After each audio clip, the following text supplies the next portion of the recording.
خدا جانے کیا ہوتا ہے، میرا خیال ہے اب تک تو ریکسن کو قتل بھی کر دیا گیا ہوگا، مائیکل نے کہا۔ اس کے بعد خاموشی چھا گئی۔ مورنا کی سسکیاں اب بھی سنائی دے رہی تھی۔ دونوں ایئر ہوسٹس اس کے پاس پہنچ گئی تھی اور آہستہ آہستہ اس سے کچھ کہہ رہی تھی۔ مائیکل نے آواز لگائی، مس مورنا، براہ کرم ہمت سے کام لیں۔ کچھ آپ کو اندازہ ہے کہ آپ کی یہ سسکیاں دوسرے لوگوں کا دل چھوٹا کر دیں گی۔ ہم جس طرح اب تک حالات کا مقابلہ کرتے چلے آئے ہیں، ہمیں آئندہ بھی اسی طرح حوصلہ بلند رکھنا ہوگا۔ میں مرنا نہیں چاہتی، میں مرنا نہیں چاہتی۔ مورنا بے اختیار بلک پڑی۔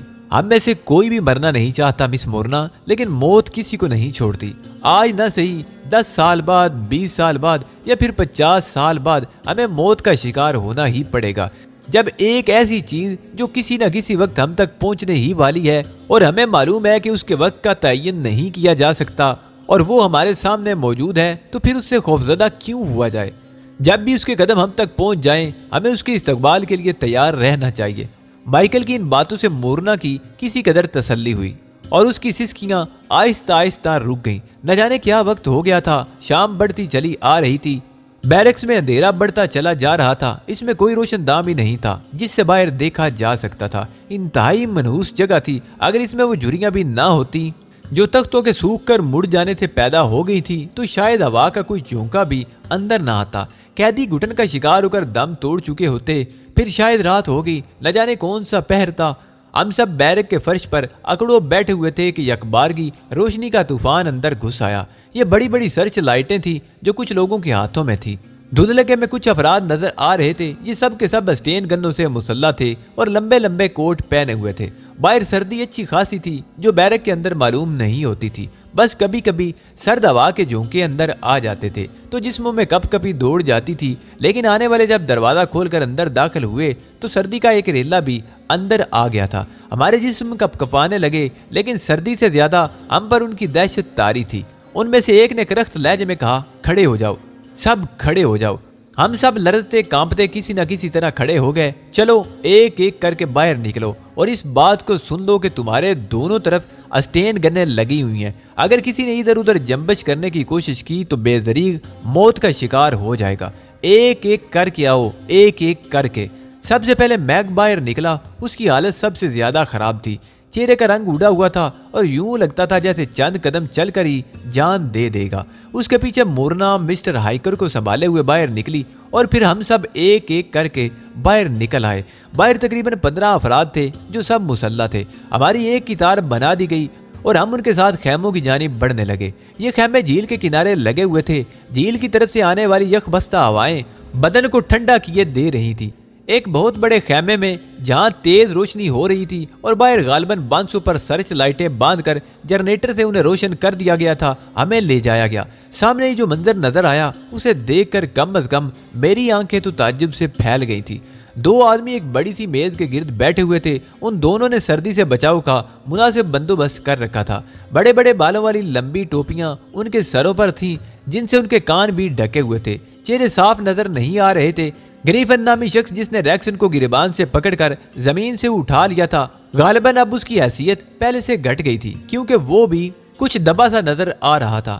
حیرت کی بات یہ نظر آئی کہ ریکسن بھی ان دونوں آدمیوں کے ساتھ میز کے گرد بیٹھا ہوا تھا۔ اس کی شخصیت بھی ذرا بدلی ہوئی تھی، یعنی وہ سمور کے لمبے کوٹ میں تھا۔ ریکسن یہ ہے نا، دیکھیں آپ، مائیکل نے سرگوشی کی۔ ہاں دیکھ رہا ہوں، میں نے جواب دیا۔ ہم سب ایک قطار میں کھڑے کر دیے گئے۔ پھر بیٹھے ہوئے دونوں آدمیوں میں سے ایک کھڑا ہو گیا۔ یہ بھی خاصا قد آور تھا۔ بڑے بالوں والی ٹوپی اتار کر اس نے ہاتھ میں لی اور روشنی میں اس کی شکل نمایاں ہوگی۔ اس پر نظر پڑتے ہی میرے بدن میں سردی کی لہریں دوڑ گئی۔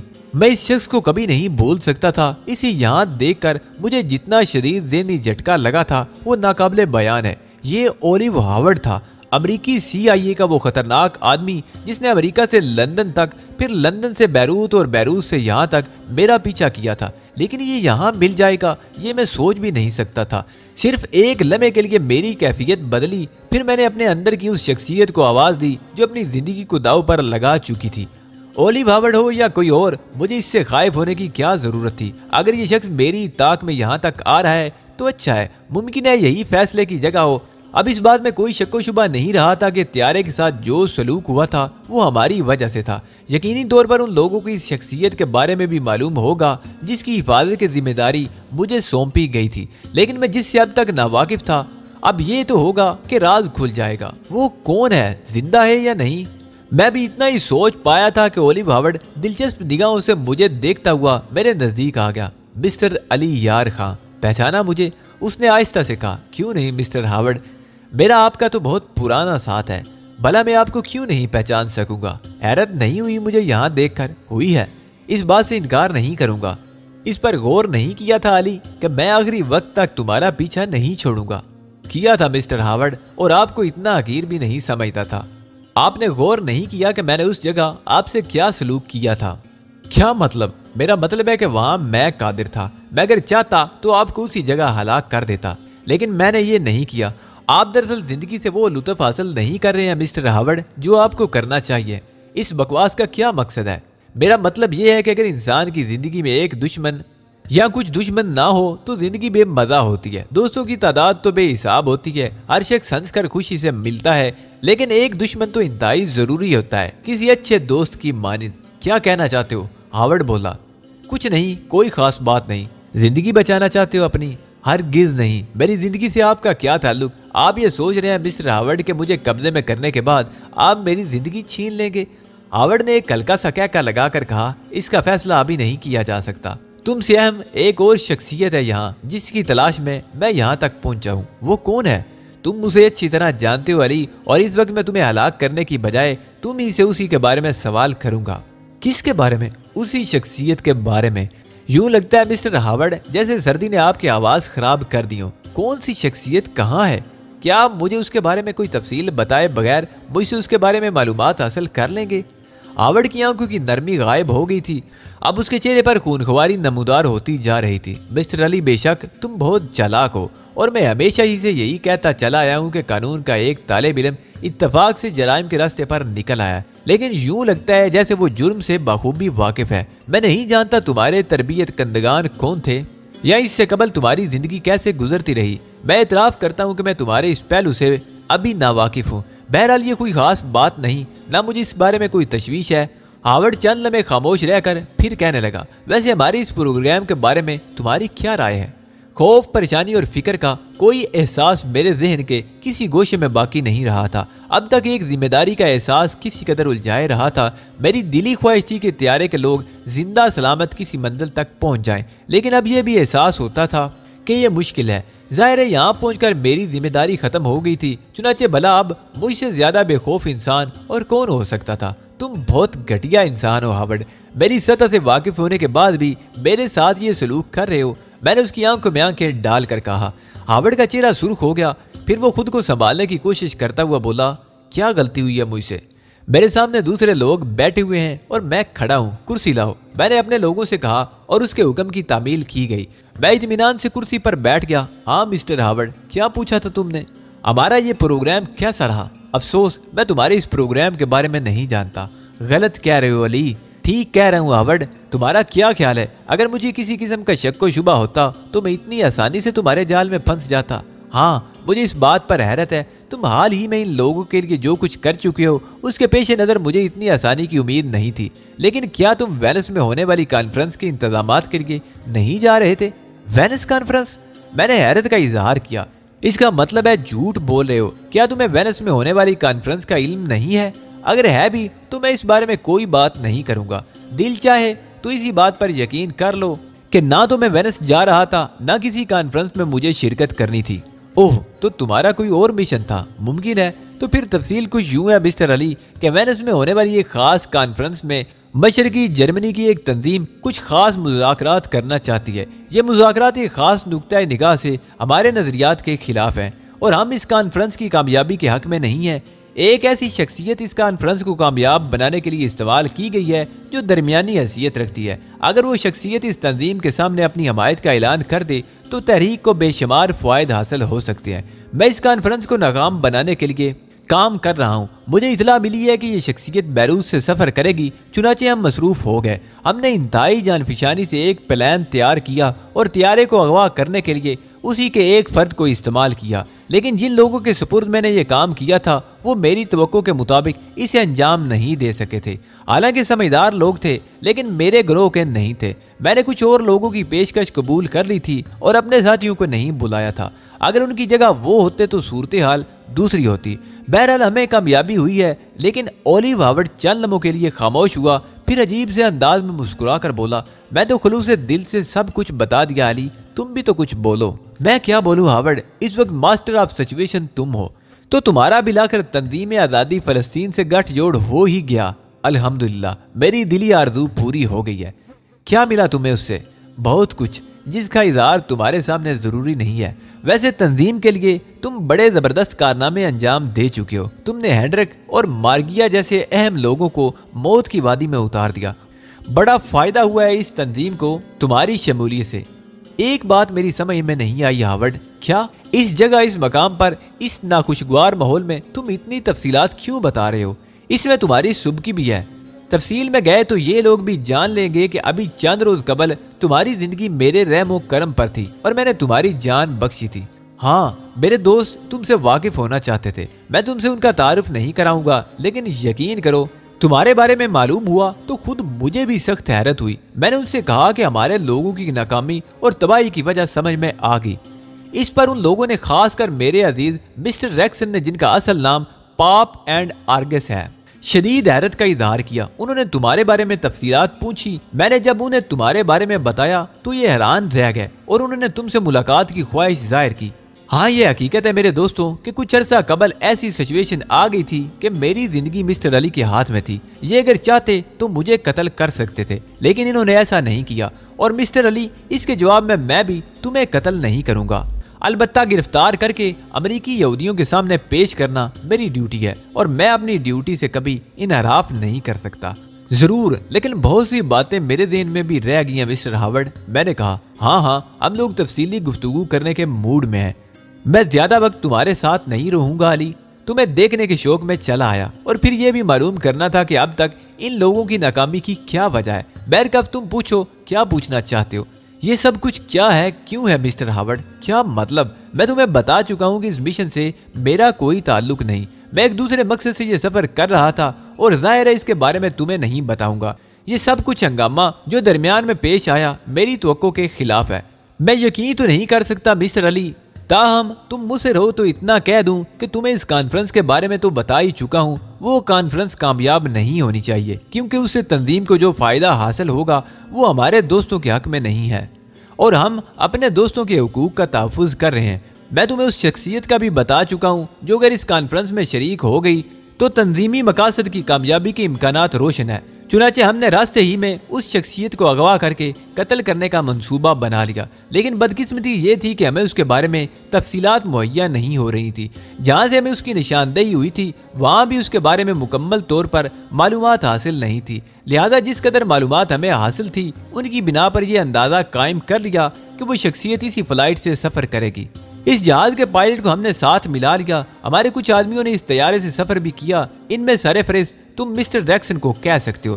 ریکسن ہمارے محکمہ خاص کی ایک اہم رکن ہے۔ ان کے ساتھ 2 افراد اور بھی تھے جو طیارے کے حادثے کا شکار ہو گئے۔ مسٹر ریکسن کا کہنا ہے کہ وہ خود بھی اتفاقیہ طور پر زندہ بچ گئے۔ اس کے بعد انہوں نے اپنا کام باقاعدگی سے شروع کر دیا۔ مقصد اس مطلوبہ شخصیت کی تلاشی تھی۔ مسٹر ریکسن نے طیارے ہی میں فیصلہ کر لیا تھا کہ وہ شخصیت کون ہے۔ وہ زندہ سلامت طیارے سے باہر نکلے تو انہیں یہ دیکھ کر مسرت ہوئی کہ وہ شخصیت بھی زندہ ہے۔ مسٹر علی، تم نے جو کچھ کہا ہے مسٹر ریکسن کے بیان کے مطابق اس کی تردید بھی ہو جاتی ہے۔ مثلا میں نے دھڑکتے دل سے پوچھا، اس انکشاف سے مجھ پر ایک سنسنی سی طاری تھی کہ وہ شخصیت ریکسن کی نگاہ میں ہے۔ مجھے بھی یہ احساس ہو رہا تھا کہ میں ریکسن کو اس سلسلے میں ہلکے ہلکے ٹچ دے چکا ہوں۔ کچھ گزری ہوئی باتیں مجھے یاد آنے لگی اور اسی وجہ سے میرے بدن میں سنسنی دوڑ رہی تھی۔ مثلا مسٹر علی، میرا خیال ہے بلکہ جو باتیں مسٹر ریکسن نے مجھے بتائی ہیں ان کے مطابق یوں لگتا ہے جیسے تم خود بھی اس شخصیت سے ناواقف تھے اور اس کا کھوج لگا رہے تھے۔ شاید تمہیں مسٹر ریکسن پر بھی شک تھا کہ ممکن ہے مسٹر ریکسن ہی وہ شخصیت ہو۔ میں نے ریکسن کی جانب دیکھا، وہ مسکرا رہا تھا، پھر اس نے درمیان میں دخل دیتے ہوئے کہا، لیکن مسٹر ہاورڈ، بعد میں مسٹر علی کا یہ شک دور ہو گیا تھا۔ میں نے خود بھی اس سلسلے میں مسٹر علی کو الجھائے رکھا تھا، لیکن ایک رات کو میں نے دیکھا کہ مسٹر علی مسٹر ہائیکر پر خصوصی توجہ دے رہے تھے اور مسٹر ہائیکر کی سیکرٹری مس مورنا سے ان کے خاصے مراسم بڑھ چکے ہیں۔ ریکسن کے ان الفاظ پر ایک بار پھر میرا دل دھڑک اٹھا تھا۔ اس کا مقصد ہے کہ میرا خیال درست تھا، یعنی مسٹر ہائیکر ہی وہ شخصیت تھی۔ میں خاموش رہا تو اولیو ہاورڈ نے مسکرا کر میری جانب دیکھا اور بولا، اس وقت مسٹر ریکسن صبر نہ کر سکے اور مسٹر ہائیکر کا نام لے دیا۔ تو مسٹر علی، تمہیں یہ معلوم ہے کہ مسٹر ہائیکر ہی وہ شخصیت ہے جو تمہاری تنظیم کے مفاد کے لیے وینس تک کا سفر کر رہی ہیں۔ میرے چہرے پر ایک حقارت امیز مسکراہٹ پھیل گئی، لیکن میں نے خود کو سنبھال لیا اور کہا، مسٹر ہاورڈ، تم جیسے ذہین آدمی سے میں اس بات کی توقع نہیں رکھتا۔ کیا تمہیں خود بھی احساس ہے کہ تمہارے الفاظ کس قدر بودے ہیں؟ ایک طرف تم کہتے ہو کہ میں اس شخصیت کے ساتھ سفر کر رہا تھا اور وینس میں ہونے والی کانفرنس سے کسی طرح میرا بھی واسطہ تھا۔ سب سے پہلے تو میں تم سے یہ سوال کروں گا مسٹر ہاورڈ کہ تم نے یہ کیسے یقین کر لیا کہ میرا تعلق کسی تنظیم سے ہے؟ کیا تم مجھے اس بات کا جواب دو گے؟ ہاں کیوں نہیں؟ طیارے کے اغوا کے وقت بلکہ اس کے بعد بھی تم جس طرح تنظیم کے افراد کے ساتھ گھل مل رہے تھے، اس سے یہ اندازہ بخوبی ہو جاتا تھا کہ تم انہی میں سے ایک ہو۔ تم امریکہ سے میرے پیچھے لگے ہوئے مسٹر ہاورڈ، کیا لندن سے روانگی کے وقت کوئی ایسی صورتحال تھی جس سے یہ اندازہ ہوتا کہ میرا تعلق کسی طور تنظیم سے قائم ہو چکا ہے؟ نہیں، میں اس کے بارے میں معلومات حاصل نہیں کر سکا، ہاورڈ نے اعتراف کیا۔ تم تو مجھے لندن میں تلاش کر رہے تھے، لندن پولیس کے ساتھ مل کر میری کھوج میں تھے۔ ہاں، اور میرے علم میں یہ بات بھی آ چکی تھی کہ لندن کی زیر زمین خفیہ تنظیموں سے بھی تمہارا تعلق قائم ہو چکا ہے۔ تو پھر تم نے یہ کیسے تصور کر لیا کہ میرا تعلق تنظیم آزادی فلسطین سے بھی ہو گیا؟ میری معلومات کو تم چیلنج نہیں کر سکتے مسٹر علی، ہاورڈ نے جواب دیا۔ چلو میں یہ بھی مان لوں کہ میرا تعلق تنظیم آزادی فلسطین سے ہو گیا ہے، تو مسٹر ہاورڈ اب اس بات پر آ جاؤ، کیا کسی ایسی شخصیت کے ساتھ سفر کرتے ہوئے میں اس سے اتنا ہی نا واقف رہتا جس کے تحفظ کی ذمہ داری میرے اوپر ہوتی؟ میں تنظیم کے لیے کام کر رہا ہوں اور وہ شخصیت بھی تنظیم کے مفاد کے لیے کام کر رہی ہے۔ میری اس سے اس قدر عدم واقفیت کیا عقل تسلیم کرتی ہے؟ ہاورڈ اپنا گال کھجانے لگا، اس کے چہرے پر الجھن کے آثار نظر آ رہے تھے۔ پھر اس نے گردن ہلاتے ہوئے کہا، در حقیقت یہ ایک الجھا ہوا سوال ہے جس کا جواب میں ابھی نہیں دے سکتا۔ بہرحال اس بات کا امکان بھی ہے کہ مسٹر ریکسن کو غلط فہمی ہوئی ہو اور تمہیں واقعی اس بارے میں معلومات نہ ہو، لیکن پھر تمہیں یہ بتانا ہوگا کہ تمہارا مشن کیا تھا۔ کیا یہ کسی طرح ممکن ہے مسٹر ہاورڈ؟ میں نے پوچھا اور ہاورڈ کے چہرے پر ایک بار پھر غصے کے آثار نظر آنے لگے۔ میں اسے ممکن بنا لوں گا مسٹر علی، اس نے جواب دیا۔ میں انتظار کروں گا، میں نے جواب دیا۔ ہاورڈ غصے سے ہونٹ کاٹنے لگا، یوں لگتا تھا جیسے وہ غصے کو دبانے کی انتہائی جدوجہد کر رہا ہو۔ پھر اس نے گہری سانس لے کر کہا، اوکے مسٹر علی، میں تمہاری اس اعتماد کو پاش پاش کر دوں گا، یہ میرا وعدہ ہے۔ فی الحال مجھے کچھ دوسرے کام کرنے ہیں۔ پھر اس نے سارے موجود لوگوں سے کہا، علی کو بیرک نمبر 8 میں بند کر دو، دوسرے لوگوں کو ان کے ٹھکانے پر پہنچا دو اور مسٹر ہائیکر اور ان کی سیکرٹری کو یہیں رہنے دو۔ مورنا کا چہرہ دھلے ہوئے کپڑے کی طرح سفید نظر آ رہا تھا۔ مائیکل اور دوسرے تمام لوگ واپسی میں میرے چہرے کو عجیب انداز میں دیکھ رہے تھے۔ یہی غنیمت تھا کہ مجھے ان لوگوں کے ساتھ بند کرنے کی بجائے ایک اور بیرک میں بند کر دیا گیا تھا جہاں میرے سوا کوئی نہیں تھا، ورنہ وہ لوگ سوالات کر کر کے میری ناک میں دم کر دیتے۔ یہ بیرک بھی اس پہلی بیرک کی مانند غلیظ تھی، طویل و عریض جگہ، اور میں تنہا تھا۔ سردی اب بھی شباب پر تھی، بیرک کے تختوں پر جھریوں سے سرد ہوائیں اندر آ رہی تھی اور میرے بدن میں کپ کپی دوڑ رہی تھی۔ کافی دیر تک میں ایک دیوار سے کمر ٹکائے بیٹھا رہا، میرے ذہن میں بھنور پڑ رہے تھے۔ بیروت سے چلنے کے بعد سے اب تک کے واقعات میرے ذہن میں گردش کر رہے تھے۔ آخر میں مجھے لوئس یاد آ گیا اور میرے دل میں کسک سی پیدا ہو گئی۔ لوئس میرا دوست، ایک قابل اعتماد ساتھی جس کی نگاہوں میں زندگی کی کوئی وقت نہیں تھی، حلق بند سا ہونے لگا۔ کافی دیر تک میں لوئس کو یاد کرتا رہا، اس کی موت کا یقین نہیں آ رہا تھا، لیکن آنکھوں دیکھی کون جھٹلا سکتا ہے۔ جب ہیلی کاپٹر سے مشین گن نے فائرنگ کی تھی تو کچھ افراد گہرائیوں میں لڑک گئے تھے، ان میں لوئس بھی تھا اور ایڈلر بھی، وہ شخص جو بلا وجہ دوسروں سے نفرت کرتا تھا اور دوسروں کی نفرت کا شکار۔ نہ جانے میرا ذہن کیسے کیسے خیالات کی اماجگاہ بنا رہا۔ پھر میں اپنی جگہ لیٹ گیا، بدن ٹوٹا ہوا سا تھا اور عجیب سی کیفیت ہو رہی تھی۔ دفعتاً رات کے سناٹے میں فائرنگ کی آواز گونجی، میں اچھل پڑا۔ صورتحال معلوم کرنے کے لیے میں بیرک کے دروازے پر آیا اور اسے پیٹنے لگا۔ دوسری طرف سے ایک کرخت آواز ابری، کیا بات ہے، یہ فائرنگ کیسی تھی؟ میں نے پوچھا۔ بہت اچھی تھی، تم آرام کرو، ابھی تمہاری باری نہیں آئی، جواب ملا۔ ان لوگوں کے انداز میں تمسخر تھا، اس بات کا اندازہ ہوا تھا کہ وہ اس فائرنگ سے پریشان نہیں۔ اس کا مطلب تھا کہ شاید انہوں نے مسٹر ہائیکر اور مورنا کو گولی مار دی۔ یقیناً اس کے علاوہ اور کچھ نہیں سوچا جا سکتا تھا۔ میں دروازے کے قریب ہی بیٹھ گیا۔ تنظیم نے جو ذمہ داری مجھے سونپی تھی اس بار وہ پوری نہیں ہو سکی تھی۔ مسٹر ہائیکر انسانیت کی بلائی کا ساتھ دیتے ہوئے مارے گئے تھے۔ مورنا کا تصور کر کے میرا دل بیٹھنے لگا۔ اچھی لڑکی تھی۔ نہ جانے کتنی دیر تک میں اسی طرح بیٹھا رہا۔ کچھ غنودگی سی طاری ہو گئی تھی۔ اچانک بیرک کے فرش کے ایک حصے سے آواز آئی اور میں چونک پڑا۔ میری متجسس نگاہیں چاروں طرف پھیل گئیں، مگر آواز کہاں سے آئی ہے؟ میں انتظار کر رہا تھا کہ دوسری بار آواز سنائی دی تو میں اسی کی سمت کا اندازہ لگانے لگا، لیکن اس کے بعد کافی دیر تک کوئی آواز سنائی نہیں دی۔ میں سوچ رہا تھا کہ شاید یہ سماعت کا وہم ہو۔ ذہن سخت منتشر تھا۔ کامیابی یا ناکامی تو تقدیر کے کھیل ہوتے ہیں، تاہم آج تک جو کچھ ہوتا رہا اس میں خاطر خواہ کامیابیاں حاصل ہوئیں۔ اولیو ہاورڈ نے بھی تو کافی میرے لیے پاپڑ بیلے ہیں۔ اگر اس کا دور آیا ہے تو تردد اور تعصب کس بات کا؟ بہتر یہ ہے کہ خود کو تقدیر کے رحم و کرم پر چھوڑ دوں۔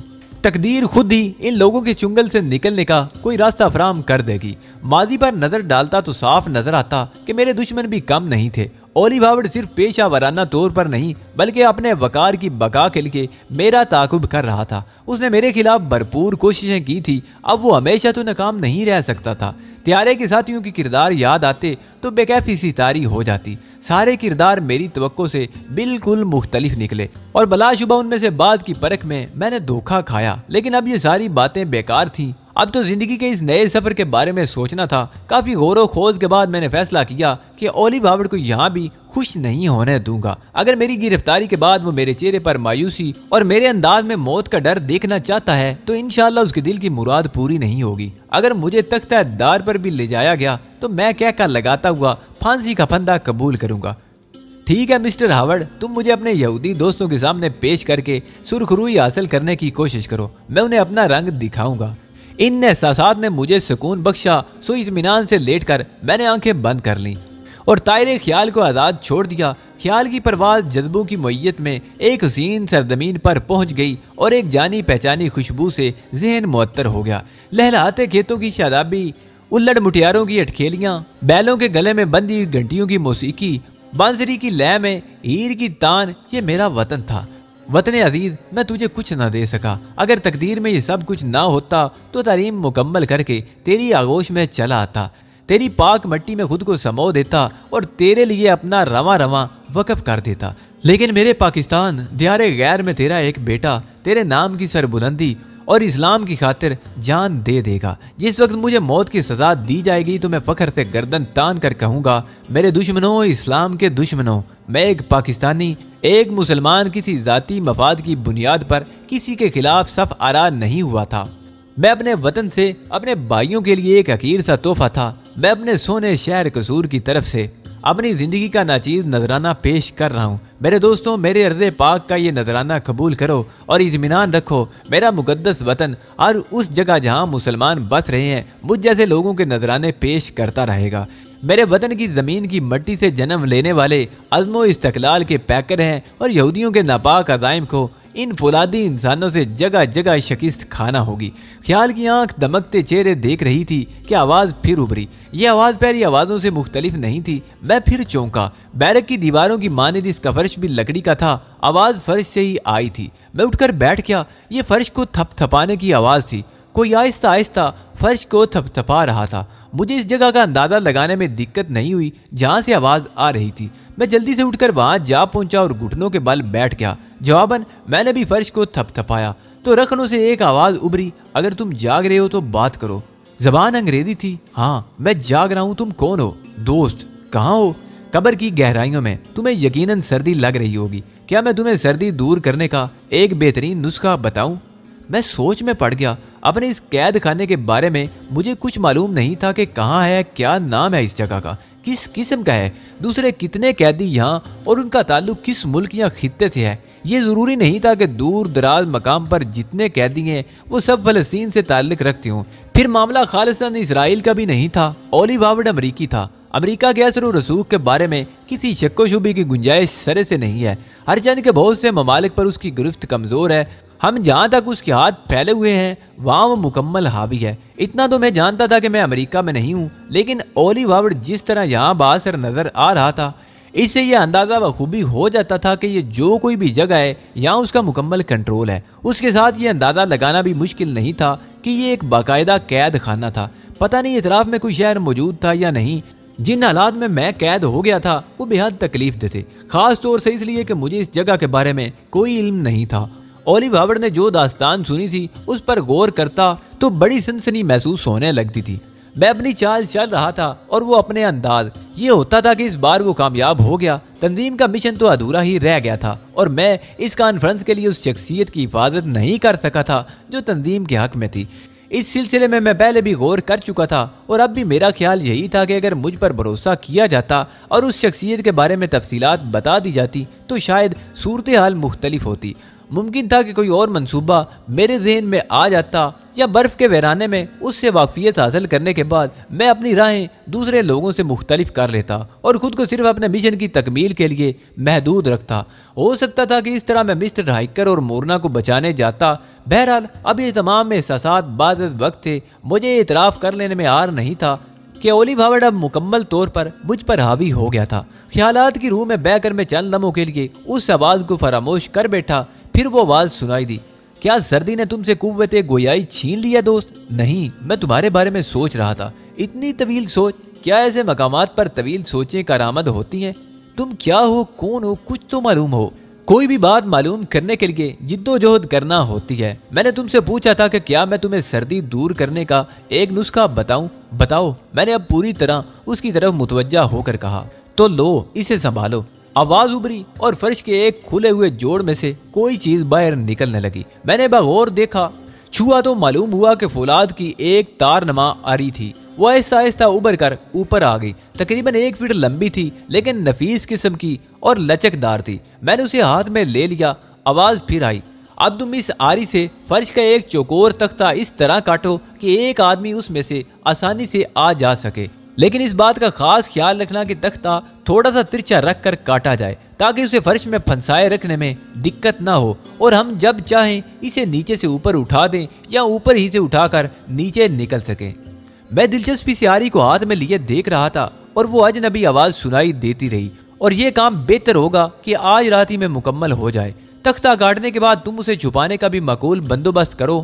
کل کا دن اگر اس بیرک میں گزر جائے تو رات ہمارے لیے بے حد کارآمد ہوگی۔ تم مجھے اپنے بارے میں کچھ نہیں بتاؤ گے؟ کیا فائدہ، میری شکل تمہارے سامنے نہیں ہے۔ اپنی اس مشقت سے فارغ ہو جاؤ، اس کے بعد کل رات ہم ملاقات کریں گے۔ بات سمجھ میں آنے والی تھی، میں خاموش ہو گیا۔ تب نیچے سے آواز ابری، اچھا خدا حافظ، میں چلتا ہوں۔ سنو، ایک بات سنو، کیا میں تمہارا نام بھی نہیں پوچھ سکتا؟ فی الحال تم مجھے قبر والا کہہ سکتے ہو۔ میں کہہ چکا ہوں کہ ہم جو بھی گفتگو کریں گے آمنے سامنے بیٹھ کر کریں گے، سامنے آئے بغیر کسی قسم کی بات چیت حماقت ہی ہوگی۔ ویسے تمہیں اتنا بتا دوں کہ میں بھی ایک قیدی ہوں اور اپنے ساتھیوں کے ساتھ یہاں سے فرار کی منصوبہ بندی کر رہا ہوں۔ تمہیں اپنے ساتھ شامل کرنے کا ایک اہم مقصد ہے جو براہ راست ہی بتایا جا سکتا ہے۔ بس اب میں چلتا ہوں، اس سے زیادہ رکنا میرے لیے بھی مضر ہوگا۔ جس جگہ میں ہوں وہاں کی سردی کے بارے میں تم اندازہ نہیں لگا سکتے۔ کچھ سرسراہٹ سی محسوس ہوئی، چھوٹے چھوٹے پتھر کھسکنے کی آواز تھی اور اس کے بعد خاموشی چھا گئی۔ میں آری ہاتھ میں لیے اس جگہ کو بغور دیکھ رہا تھا اور میرے ذہن میں متعدد خیالات آ رہے تھے۔ اولیو ہاورڈ نے ہائیکر اور مورنا کو گولی مار کر ہلاک کر دیا ہے یا نہیں؟ باقی لوگوں کے ساتھ اس نے کیا سلوک کیا؟ درندہ صفت انسان جس قسم کی فطرت کا مالک تھا اس کا تجزیہ میں کر چکا تھا۔ یہ جگہ اس کے لیے جو کچھ بھی ہو، لیکن وہ یہاں زیادہ لوگوں کو پالنا پسند نہیں کرے گا۔ اس کا نشانہ صرف میں ہوں، چنانچہ باقی لوگوں کو اس نے گھاس کی طرح کاٹ کر پھینک دیا ہوگا۔ صرف مجھے اپنے قبضے میں لے کر اپنی قوت استعمال کرے گا۔ میری طرف سے اسے اطمینان تھا۔ کچھ دیر سوچنے کے بعد میں نے فیصلہ کیا کہ اپنے اس نادیدہ دوست کی ہدایت پر عمل کروں۔ ہر چند کہ یہ کام آسان نہیں تھا۔ بیرک کے فرش کے تختے ذرا بھی لچک نہیں رکھتے تھے۔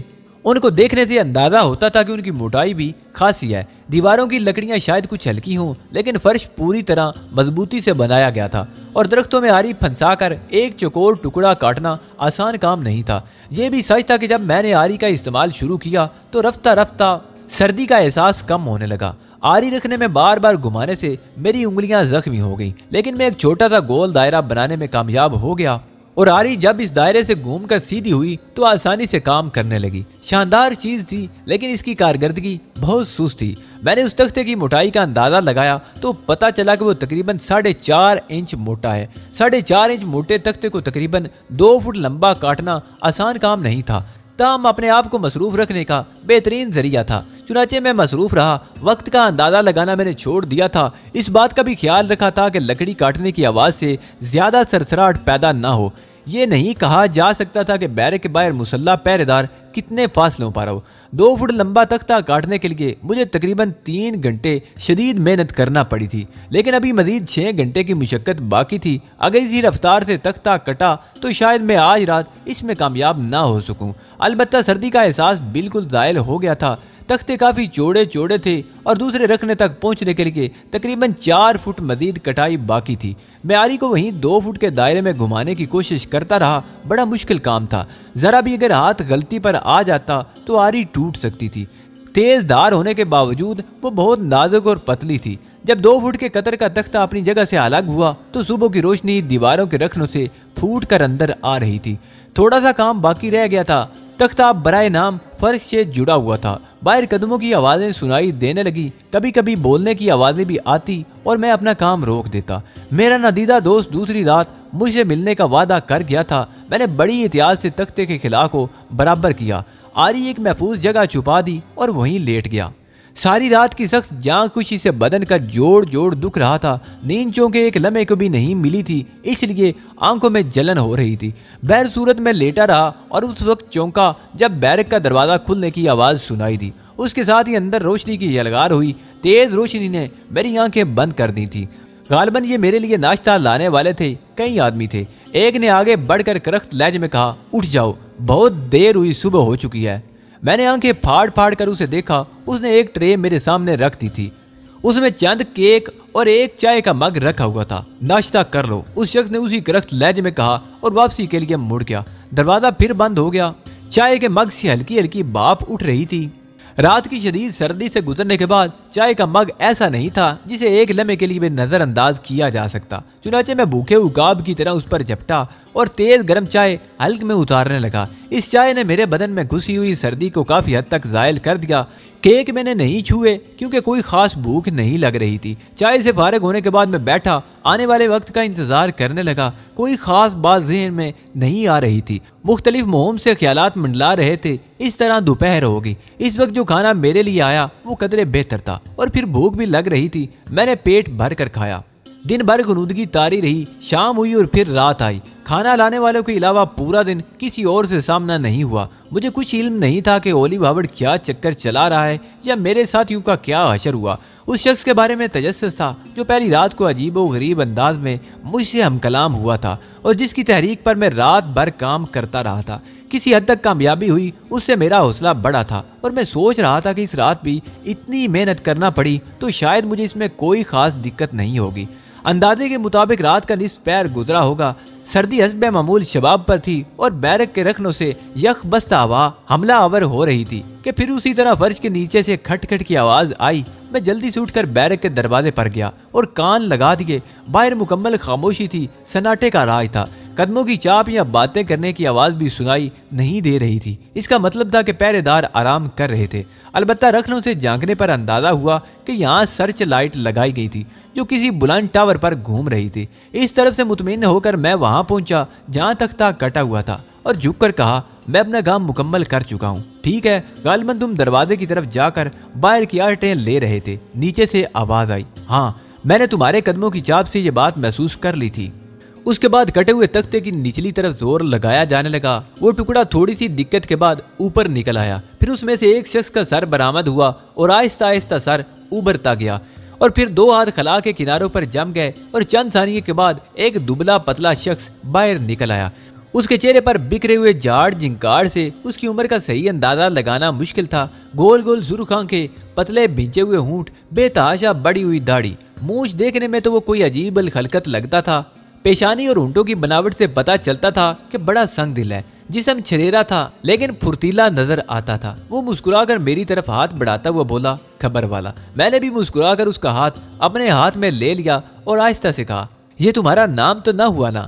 ہاں، یہ میرا نام نہیں، لیکن بہتر ہوگا کہ نام کے چکر میں نہ پڑو۔ اس نے بدستور مسکراتے ہوئے کہا،